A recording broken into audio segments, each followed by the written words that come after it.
책을 읽을 때 적용하는 원칙이 있습니다. 그것은 육하 원칙이죠. 무엇인지 다 아시죠? 누가, 무엇을, 언제, 어디서, 왜, 어떻게 라고 하는 그러한 원칙을 가지고 우리가 같이 함께 접하게 되어집니다. 우리가 알게 모르게 뉴스 보도나 또 책을 읽을 때 우리가 어떠한 것들을 인식할 때마다 이 육하 원칙에 의해서 정보를 습득하게 되어지죠.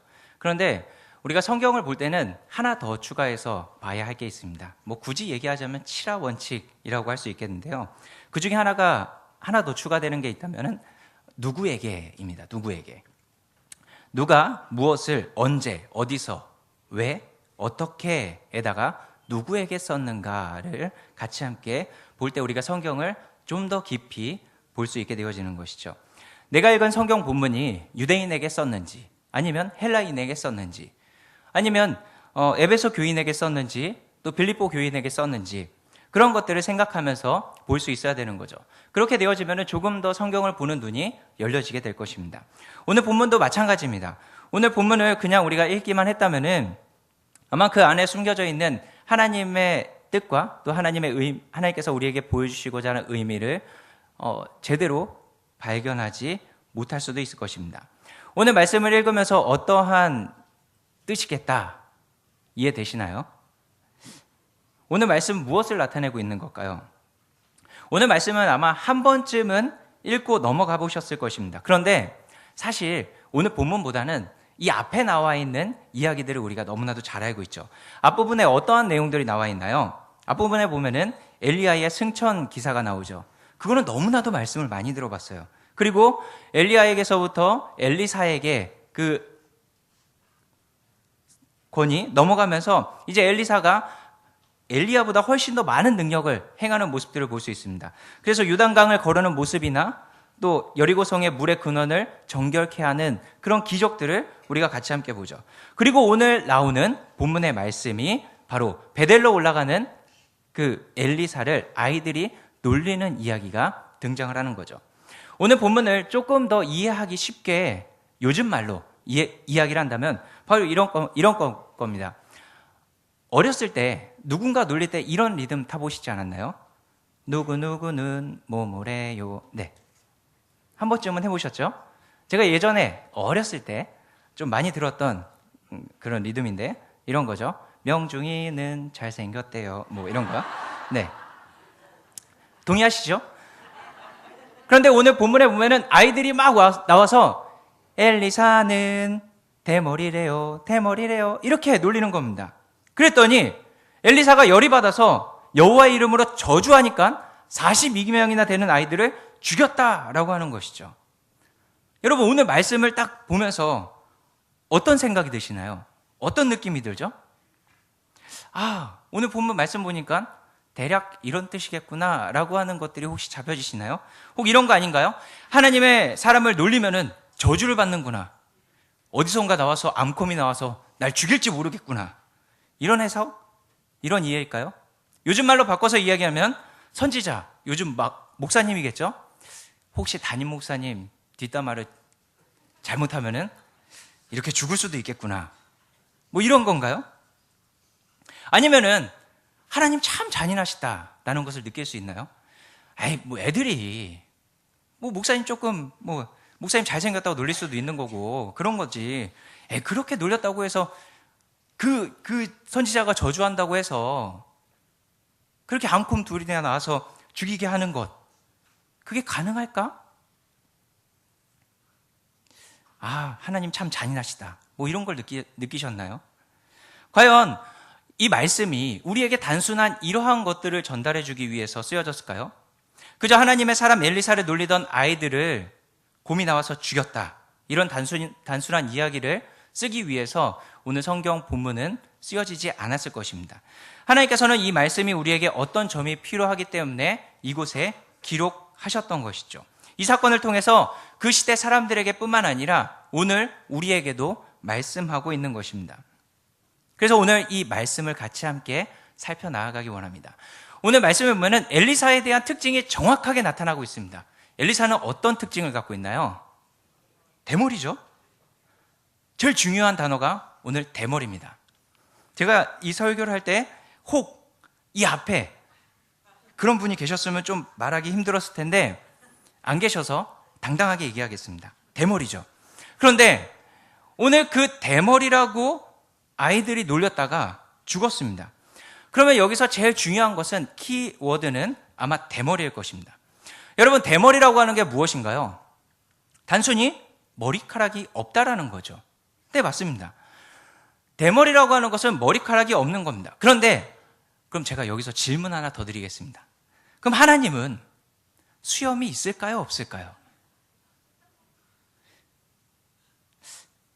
좀 의심의 눈초리를 가지고 제가 첫 설교를 하는데 이상한 질문을 하니까 이렇게 무슨 질문이지? 라고 하면서 보시는데 한번 생각을 해보세요.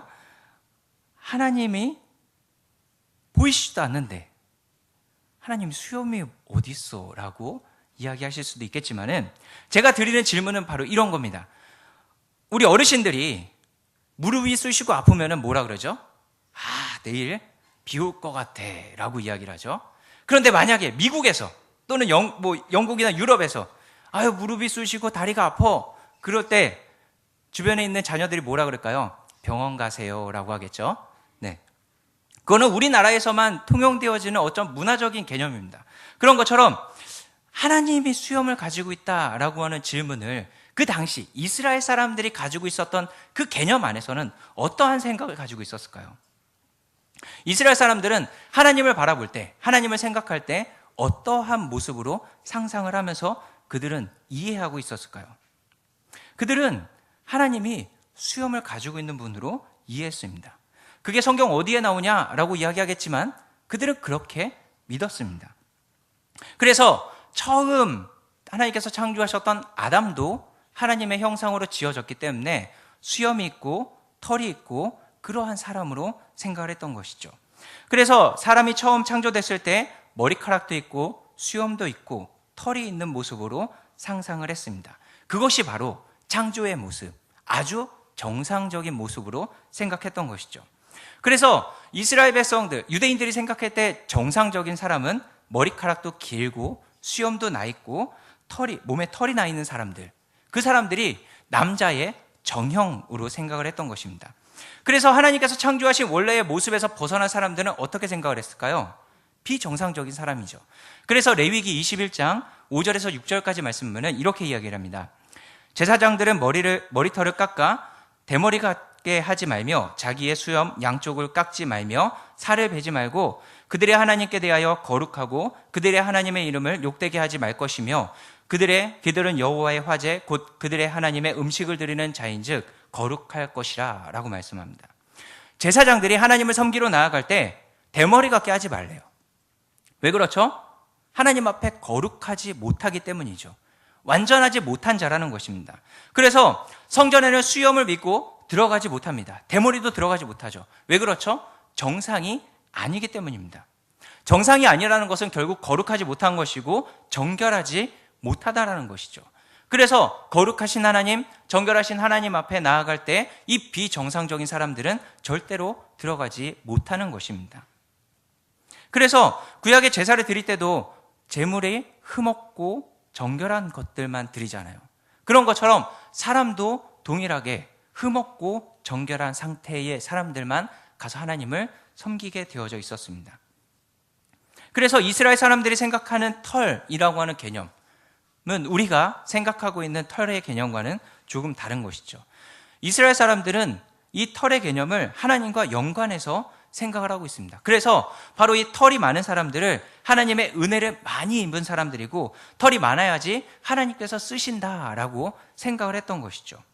그러니까 털 없는 사람, 비정상적인 사람, 대머리, 그 사람은 은혜를 받지 못한 사람이죠. 오늘 본문에 나오는 이 대머리, 엘리사가 바로 대표적인 사람입니다. 그럼 질문 드리겠습니다. 오늘 본문에 나오는 엘리사는 하나님이 쓰시는 사람입니까? 안 쓰는 사람입니까? 쓰시는 사람인가요? 제가 지금 앞에서 이렇게 열심히 대머리라고 말씀드렸는데 이스라엘 백성들이 생각을 했을 때, 상식선에서 생각을 했을 때 그 사람은 하나님이 쓰시는 사람이 아닙니다. 왜 그렇죠? 대머리니까요. 그런데 그런 엘리사가 지금 어디로 올라가고 있나요? 베델로 올라가고 있습니다. 베델이라고 하는 것은 하나님의 전, 하나님의 집이죠. 이게 무슨 말이냐면 하나님이 안 쓰는 사람이 대머리가 지금 하나님의 집으로 올라가고 있다라는 것입니다. 하나님의 집에 올라가도 하나님이 안 쓰는 사람이기 때문에 그는 아무 할 일이 없음에도 불구하고 터벅터벅 엘리사는 한 걸음씩 올라가고 있는 것이죠. 그래서 어쩌면 아이들이 엘리사를 놀리는 것은 당연한 것이었습니다. 왜 그렇죠? 대머리이기 때문이죠. 하나님이 쓰는 사람이 아닌데 그가 그렇게 베델로 올라가고 있다라는 것이죠. 뭐라고 조롱하나요?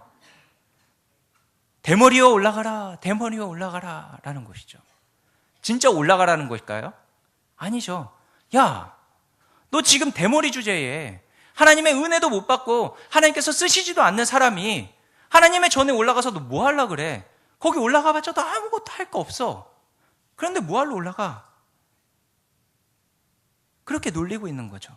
그러나 엘리사는 올라가고 있습니다. 그때 그 조롱을 듣던 엘리사가 어떻게 행동을 하나요?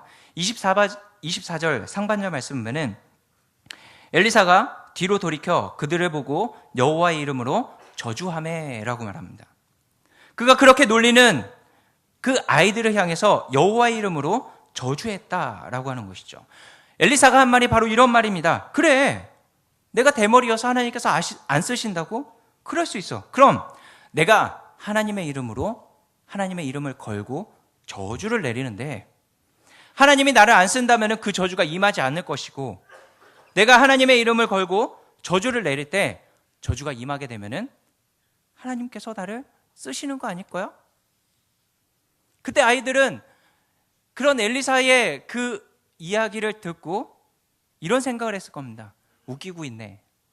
하나님께서 안 쓰는 사람 주제에 네가 저주를 한다고? 그래봤자 우리에게 저주가 임하지 않아. 왜 그렇죠? 상식과 문화적인 생각에서는 대머리를 사용하지 않기 때문이죠. 그래서 하나님이 쓰는 사람이 아니기 때문에 그의 기도도 당연히 들려지지 않을 것이다 라고 생각했던 겁니다. 그래서 엘리사는 지금 누구의 이름으로 저주를 하고 있나요? 여호와의 이름으로 저주를 하고 있는 것입니다. 엘리사가 여호와의 이름으로 저주하니까 그 저주가 곧장 임하였습니다. 즉 그들이 생각하고 있었던 그 생각과 판단이 완전히 틀렸다라는 것을 하나님께서 증명해 보여주시는 것이죠. 하나님이 엘리사를 들어 쓰신다라는 것입니다. 그러나 아이들은 여전히 엘리사가 저주를 말하고 있을 그 순간에도 저주가 임하지 않을 것이다 라고 생각했던 것이죠. 그는 하나님이 안 쓰는 사람이기 때문입니다. 그러나 하나님께서는 그 문화와 상식을 반전시켜서 역사하시죠. 그렇기 때문에 하나님이 쓰시는 것은 또 하나님께서 사용하시는 것은 우리가 생각하는 문화와 또 우리가 생각하는 상식적인 선에서 하나님께서 사용하시는 것이 아니라 하나님께서 친히 사용하시는 것이죠. 우리가 이것을 사용하실까? 이런 것도 쓰실까? 판단할 것이 아니라는 것입니다. 여러분, 야곱과 에서의 경우는 어떤가요? 에서는 장자였고 야곱은 차자였습니다. 그리고 에서는 털이 많았죠.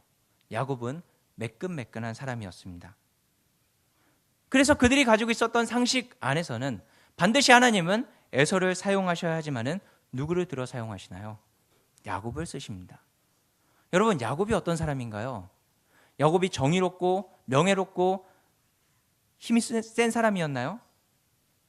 우리가 들어본 설교 중에 아마 야곱이 그런 사람이었다라고 하는 것을 한 번도 들어보지 못했을 겁니다. 야곱은 아주 수치스럽고 비열하고 굉장히 명예롭지 못한 사람이죠. 속임수를 아주 잘 쓰는 사람이었습니다. 에서는 밖에 나가서 사냥을 하고 있을 때 야곱은 어디 있었죠? 장막에 거하고 있었습니다. 장막에 거하고 있다는 것은 여자들과 같은 사람이었다는 거죠. 남자로서 굉장히 수치스러운 일이었습니다. 그리고 야곱이 라반의 집에 찾아갔을 때 그는 어땠죠? 우물가에 있는 라헬을 보고 펑펑 웁니다. 남자의 명예는 조금도 찾아볼 수 없는 사람이었죠. 하지만 하나님은 그런 야곱을 들어서 쓰신다라는 것이죠. 여러분, 성경에 머리카락 하면 생각나는 사람이 한 명 있죠. 압살롬이죠. 압살롬에 관한 성경 구절을 한번 함께 읽어볼까요? 우리 사무엘하 14장 25절에서 26절까지 말씀입니다. 함께 볼까요? 시작. 온 이스라엘 가운데서 압살롬같이 아름다움으로 크게 칭찬받는 자가 없었으니 그는 발바닥부터 종소리까지 흠이 없음이라. 그의 머리털이 무거움으로 연말마다 깎았으며 그의 머리털을 깎을 때에 그것을 달아본즉 그의 머리털이 왕의 저울로 200세겔이었더라. 아멘. 압살롬을 평가할 때 이렇게 이야기를 합니다. 아름다움으로 크게 칭찬받는 자가 없었으니 그의 발바닥부터 정수리까지 흠이 없다라고 이야기합니다. 겉모습이 흠이 없었다랍니다. 완벽했다라는 거죠. 그런데 중요한 건 26절에 머리털이 무거움으로 열만마다 깎았는데 그 깎을 때 깎았던 그 머리털을 재어보니까 200세겔 되었다라는 것이죠. 지금 무게로 환산해 보면은 4.5kg 정도 되는 것입니다. 여러분, 우리가 1년에 얼마만큼 머리카락을 자를까요? 평균 500g 자른다고 해요.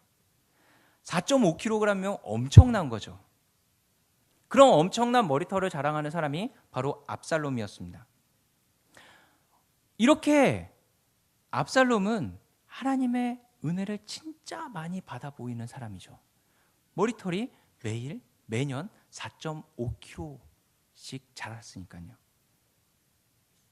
이 당시 다윗은 나이가 아주 많아졌습니다. 이제 백성들은 다윗의 후계자를 생각해야 했을 때입니다.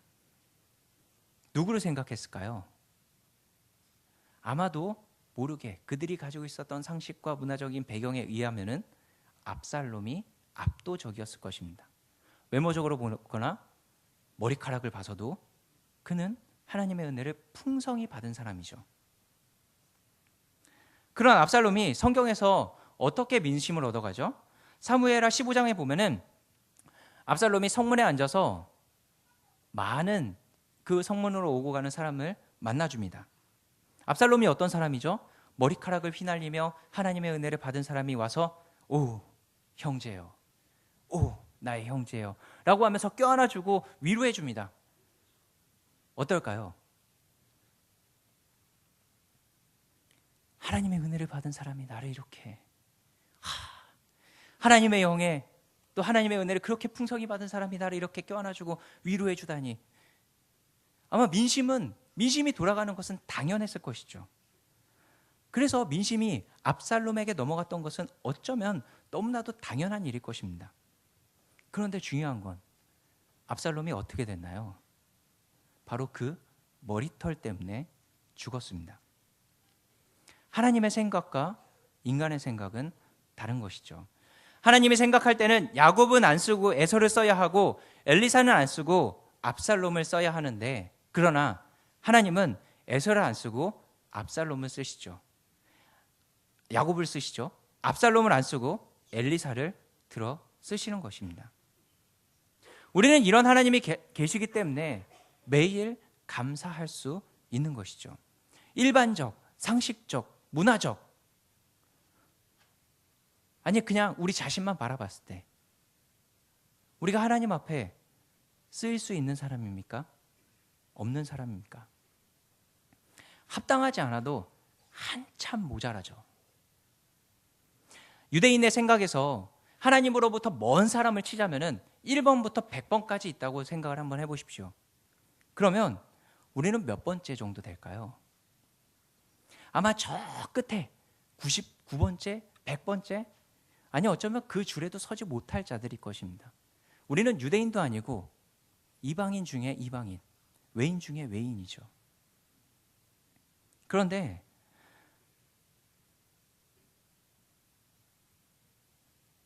우리는 90번, 100번, 아니면 100번 넘어 어느 곳에도 서 있지 못할 자들이었지만, 그러나 이런 하나님, 상식과 문화와 일반적인 생각, 우리의 모습까지도 뛰어넘어서 역사하시는 그 하나님이 계시기 때문에 우리는 100번째에서 첫 번째가 될 수 있는 것입니다. 그래서 오늘 설교 제목이 뭐라고 되어 있나요? 100번째에서 첫 번째로. 우린 이런 하나님이 내 아버지시기 때문에, 이 하나님이 나의 하나님이시기 때문에 소망이 있는 것이고, 하나님께서는 여러분 모두를 첫 번째 자리로 인도하셨습니다. 그래서 내가 생각할 때 저 사람은 쓸 것 같고 저 사람은 안 쓸 것 같고, 그런 판단은 우리는 하지 말아야 되는 것이죠. 그건 하나님이 하시는 겁니다. 판단은 반드시 하나님이 하는 거죠. 우리는 모릅니다. 그러나 우리들은 언제나 스스로 판단을 하고 생각을 하죠.